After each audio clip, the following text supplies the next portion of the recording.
I'm Jean. The day after my wedding, I was on cloud 9, lost in the bliss of a new beginning with my husband, Leo. But that happiness was shattered when a friend sent me a screenshot. In it, my father, Victor, stood before 58 relatives at an emergency family meeting, his face contorted with feigned sorrow.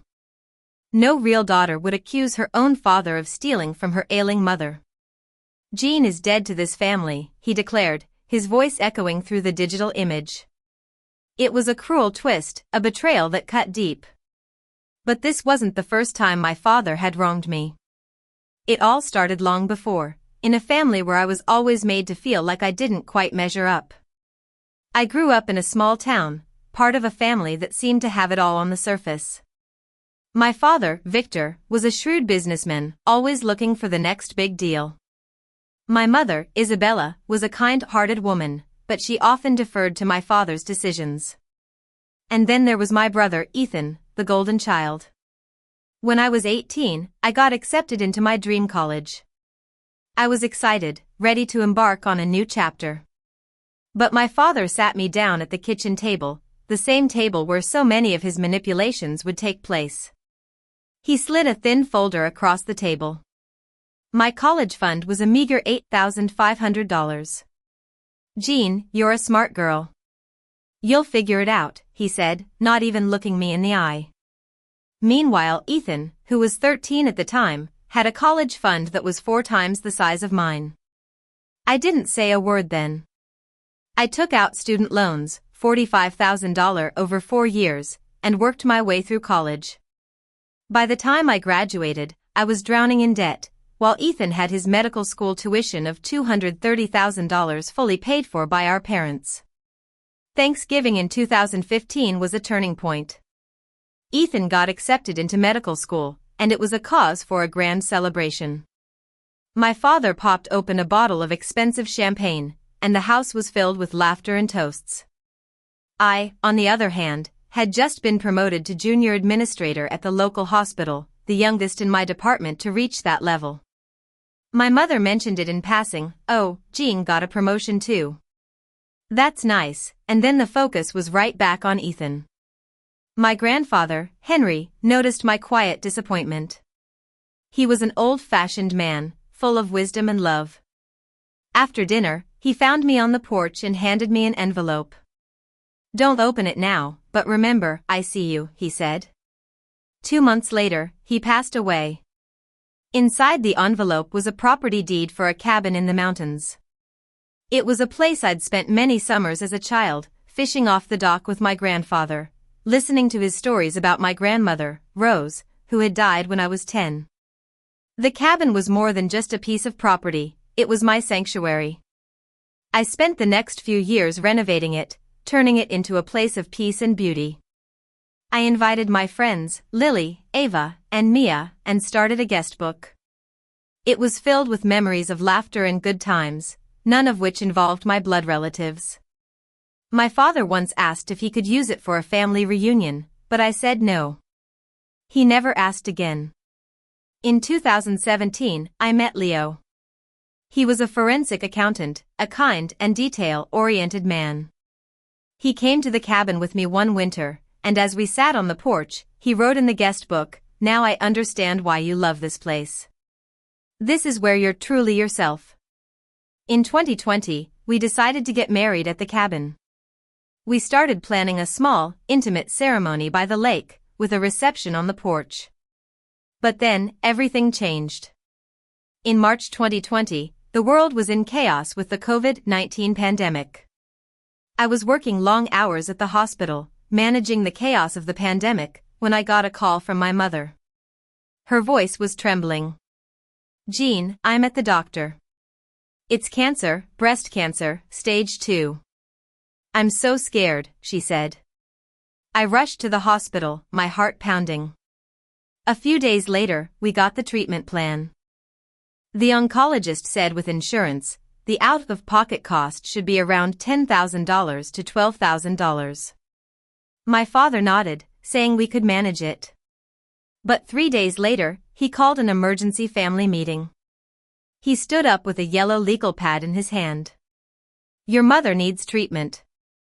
With COVID, if she needs ICU time or experimental drugs, we're looking at $85,000 or more, he said. We had about $32,000 in savings, which meant we were short $53,000. My mother was in tears, saying she didn't want to bankrupt the family. My father then looked at me and said, "Jean, we need to talk about the cabin." I glanced at the legal pad and saw that he'd already calculated the value of the cabin, $125,000. I called Lily, who was a nurse practitioner. I asked her if cancer treatments really cost $85,000 with insurance. She said typically it was $10,000 to $15,000 out of pocket unless there were complications. I spent a week researching, but the information was conflicting. Fear took over. I called my father and said I'd transfer the cabin as collateral. "You'll give it back after treatment, right?" I asked. He paused and said, "Of course, it's just temporary." On May 16, 2020, we went to the attorney's office. My father had chosen a different attorney from the one who read my grandfather's will. The attorney slid the property transfer document across the table. I read it twice and realized it was a full transfer, not a loan as I'd thought. My father quickly said it was the same thing, that we needed full ownership to secure the funds. The attorney tried to clarify, but my father cut him off. I signed the document, feeling a sense of numbness. That same day, my father went to the bank and applied for a $99,000 home equity line of credit on the cabin. It was approved within 3 hours. My mother had surgery on May 20, 2020, and it was successful. 2 weeks later, I saw the medical bill on my parents' kitchen table. The patient responsibility was only $1,600. My father quickly covered it with a newspaper, saying insurance was covering most of it. A month later, I found out that my father had used the money from the home equity line to buy a rental property in the city. He never mentioned paying back the cabin, and when I asked in 2021, he said we still had outstanding bills and that I should let him handle the finances. In 2022, Ethan completed medical school and started his residency at the same hospital as me. One day, the family group text was filled with celebration as he closed on a condo. My father had loaned him $55,000 for the down payment. I did the math and realized that the money came from the rental income of my cabin. I threw myself into work and got promoted to associate director, becoming the youngest person in the hospital to hold that position. But the pain of losing my cabin never went away. In 2025, Leo and I started planning our wedding again. We invited 75 people, 60 extended family members, and 15 close friends and Leo's family. Every time I mentioned the cabin as a venue, my parents found excuses. By 2025, I stopped asking. One evening, Leo asked me if I still technically owned the cabin. I realized I'd never checked. That night, I couldn't sleep.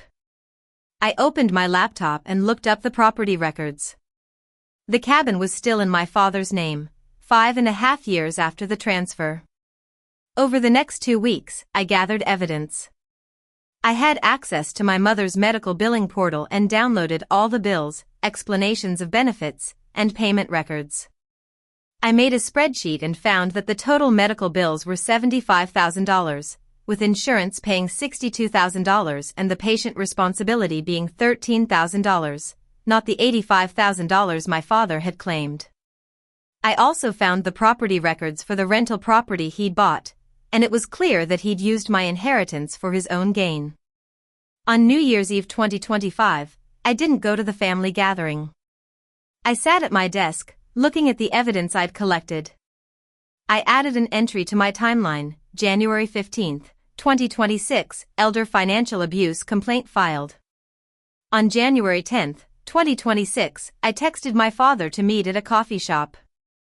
I brought a folder with the property deed, medical bill summary, rental property address, and timeline. I laid it all out for him, and he tried to deny everything, using the same old tactics of deflection and guilt tripping. I stood up and said, "You lied. You used Mom's cancer to steal my inheritance, and I'm done pretending I didn't notice." I then went to my attorney, Sarah, an elder law specialist.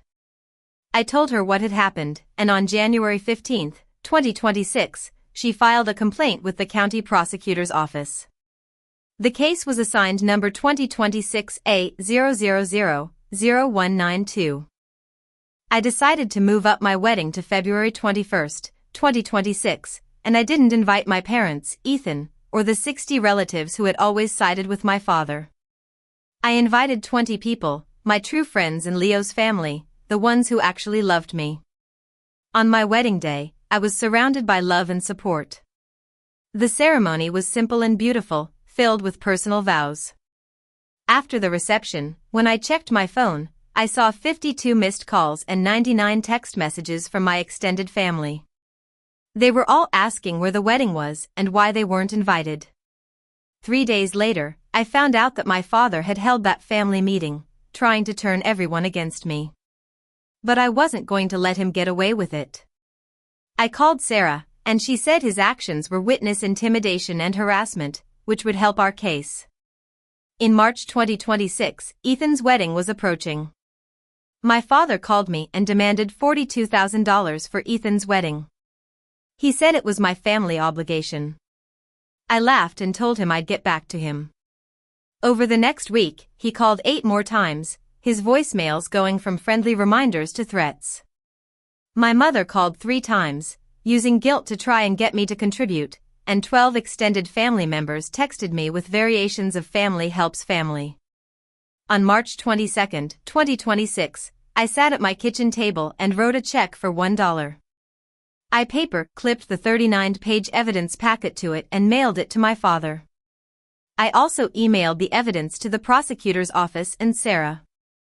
On March 25, 2026, the police came to my door. They weren't there to arrest me. The detective handed me an envelope with the property deed for the cabin. As of 9:45 a.m. The cabin was mine again. He also gave me a temporary restraining order against my father. At the same time, my father opened the certified mail. He saw the $1 check and the evidence. His world came crashing down.